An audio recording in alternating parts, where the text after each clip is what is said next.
नमस्कार, आप देख रहे हैं सत्ता की परख। कांग्रेस सांसद राहुल गांधी ने कहा कि लोकसभा चुनाव के नतीजों से साफ हो गया है कि भारतीय राजनीति में एक बड़ा बदलाव की ओर आगे बढ़ रही है। चुनावी नतीजों के बाद आए इस बदलाव से राहुल ने दावा किया कि मोदी के विचार और छवि को बड़ा झटका लगा है।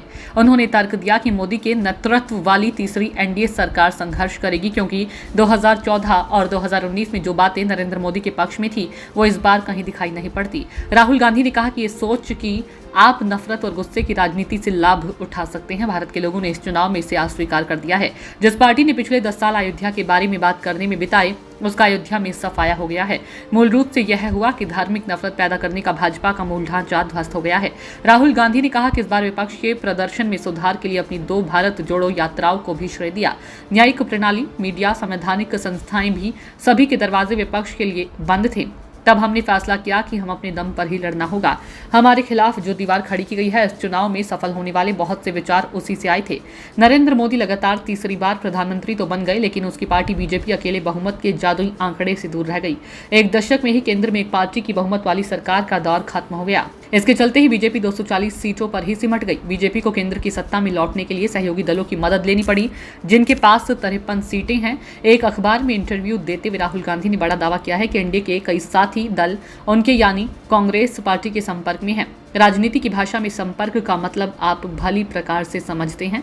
अगर राहुल गांधी सही है तो यह मायने में कोई गुरेज नहीं होना चाहिए कि मोदी सरकार खतरे में है।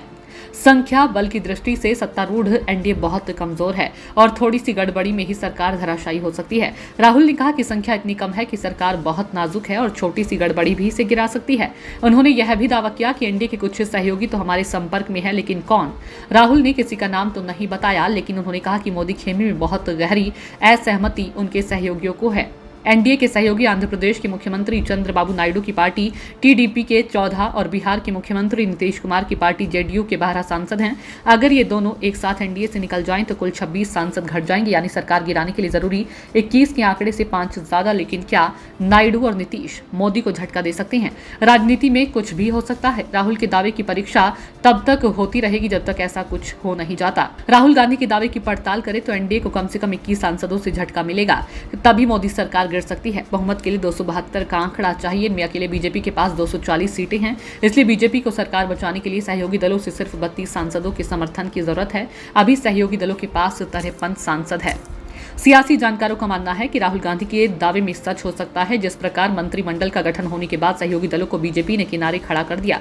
71 सदस्यीय मंत्रिमंडल में 60 महत्वपूर्ण विभागों वाले मंत्रालय बीजेपी ने अपने पास रखे हैं, बाकी 11 पद सहयोगियों को दिए हैं। एनसीपी ने अपनी नाराजगी साफ कर दी है। साथ ही चंद्रबाबू नायडू की पार्टी टीडीपी शुरू से ही लोकसभा अध्यक्ष का पद अपने सहयोगी को देने की बात कह रही है, जबकि बीजेपी किसी भी स्थिति में लोकसभा का अध्यक्ष पद छोड़ने को तैयार नहीं।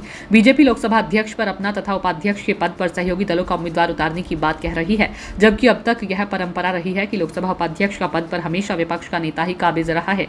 आने वाला समय ही बता पाएगा कि राहुल की बात में कितना दम है और सहयोगी की मांग पूरी होती है या नहीं। सत्ता की परख के लिए अवधेश कुमार सिंह की रिपोर्ट।